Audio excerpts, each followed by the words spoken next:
Ever wondered why your financial life is stuck in a loop? Yung feeling mo, you've been too long in the rat race. Sit back and relax because we've got something big eye-opening insights here on this video that I'll be sharing with you. One thing na nahirapan ako during the start of my career was I'm trying to find some proper guidance but I couldn't find any. The goal for this video, if you're watching this, is I want you not hindi ka mahirapan on finding those resources like I did a few years back. So we're gonna dive deep into 7 common reasons why you're still stuck in the rat race. The first one is being underpaid. Yes, so you're working tirelessly, binigay mo na lahat, but at the end of the day, it's barely making ends meet. Ang hirap nun kasi nakakapagod. Pero pag tumatakbo everyday sa hamster wheel na you still don't get the results that you want in your life. You know what I've realized why we are continuously being underpaid of our employers sometimes if you are a corporate employee?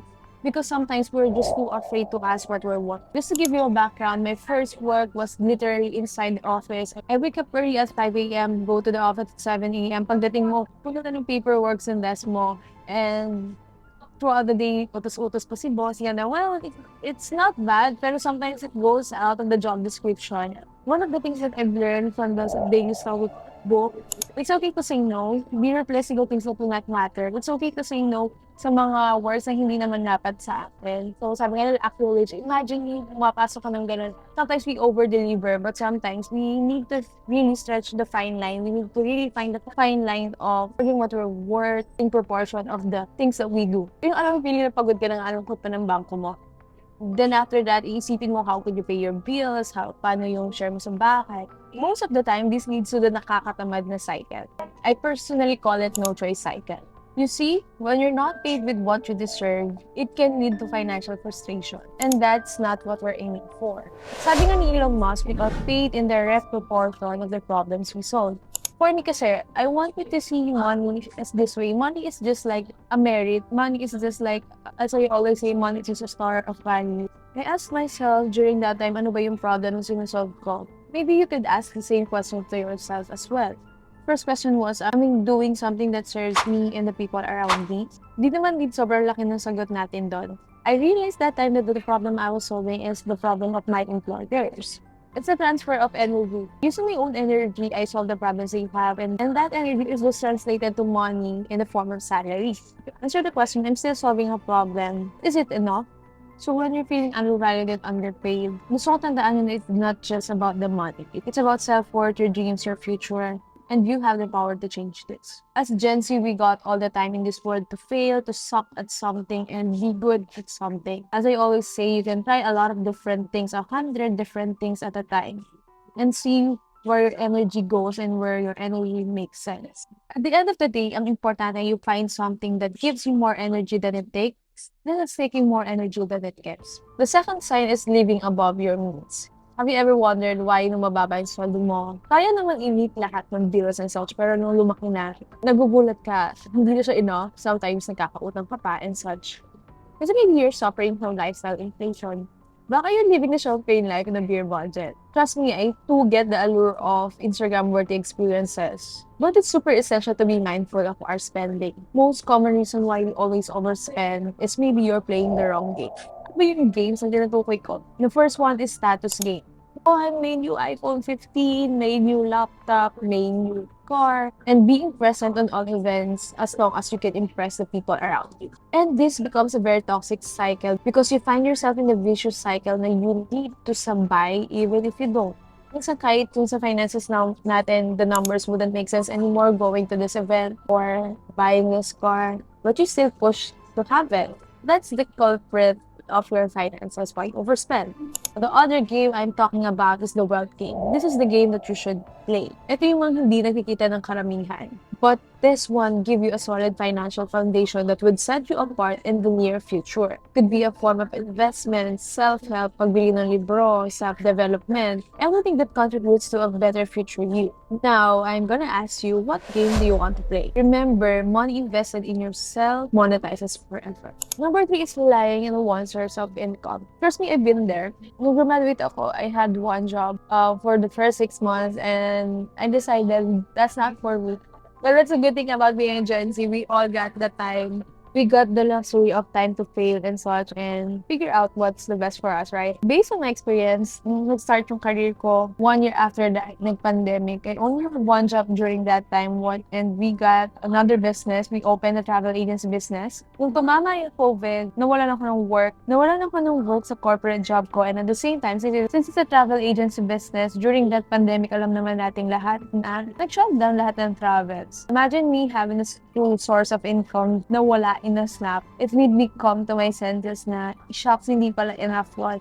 And what happens in the next few years to come, the most unexpected things might happen. We don't know. Hindi naman natin na-expect ng pandemic for the past few years, but it still happened. How well prepared are you? Are your baskets ready? Are your savings ready? Are your emergency fund good? Maybe ito na yung sign mo to consider a part-time, another job, or just add some part-time because sabi ko nga lagi ko sinasabi, you got all the time in this world. The number 4 sign is we're living paycheck to paycheck. Living on it can be a relentless cycle. You're caught up in a loop and it's tough to break free. The first step to escape this cycle is having your budget on point. If you're still struggling to budget and save, I got a free monthly planner here that you can get. Just click the link in the description box or anywhere you can see it or any pop-ups here. As mentioned kanina, one of the great things that can help you escape this one is consider a side hustle or starting a side business. Having multiple income sources doesn't just give you another money to spend, but it provides you a financial stability and opens up for opportunities for growth. Huwag ka matakot to explore new things to save your financial future. Sure ako magbibigay to ng safety net and peace of mind not only for you but also for your family as well. Remember that life can throw you unexpected challenges throughout the way. Diversifying your income may be your lifeline through rough times. Number 5 is your maxing out your credit cards. I couldn't stress this enough. A lot of Gen Z has been handling credit card right now, and most of their common pitfall are their high credit card balances. Hindi na binabayaran yung full amount. It's always the minimum due, but it's not a good practice of having one. Use credit cards wisely and pay them off in full every single time. I couldn't stress that enough because having a credit card could be a double-ended sword. It depends. It could be your ally, it could be your friend. It depends on the behavior you do. Madalas, we are rewarded when we always pay them in full and we build a good credit score or credit standing with the banks. Kalagaan nyo lang yung relationship nyo with the banks, promise you. You won't have a problem securing a loan for your car, for your future home, or whatnot as long as you build a good relationship with them. As someone who worked in a car dealership, one thing na common ground ng mga na-approve namin na clients for having a car is they got a good credit standing. Regardless if they got like minimum, hindi ganun kalaki yung sako nila, but as long as they can pay off their credit card in full or all of their bills on time, madali sila ma-approve. Having a credit card can make or break your finances. You need to use it wisely. And I would recommend you to join Kaskasan Buddies from Jax Reyes. You can follow him on TikTok. He and his team really educates a lot of Filipino about using their credit card and sobrang dami mong matututunan there. If you're trying to figure out that one, if you're still new to this game, follow him and definitely you won't regret.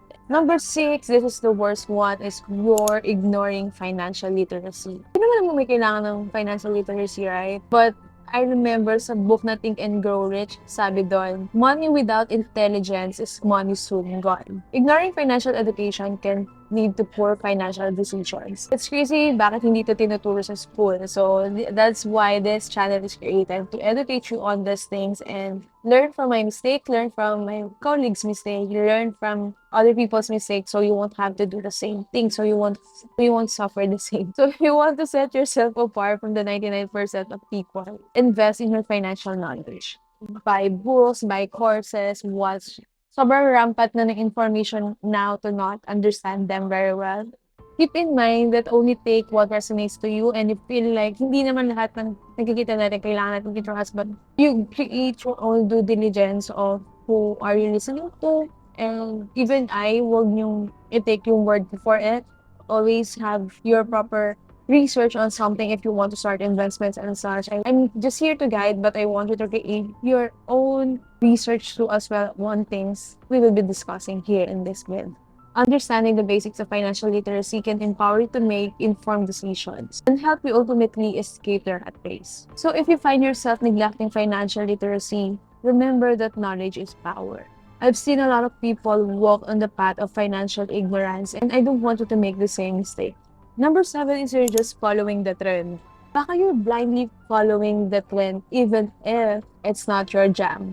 The psychology of money says never underestimate the cost of being ordinary. When you blindly follow the crowd, you may end up making choices that don't align with your goals. I've been down the path of conformity, and I'm here to say it's not worth it. Baka it's time for you to step off the beaten path that most of your friends do and take and create your own journey based on the goals that aligns and where your energy most makes sense. Do not be afraid to be unique. When you're tempted to follow the crowd, remember you are the writer of your own story. Kung hayaan na you'll be dictated by the voice of other people around you. We have it, we've dived into the reasons why the rat race feels so inescapable. As always, I'm here to help you navigate the twists and turns of your financial journey. And until next time, stay smart, stay savvy, and let's continue building a better generation for the future generations. I'll catch you on the next one. Bye.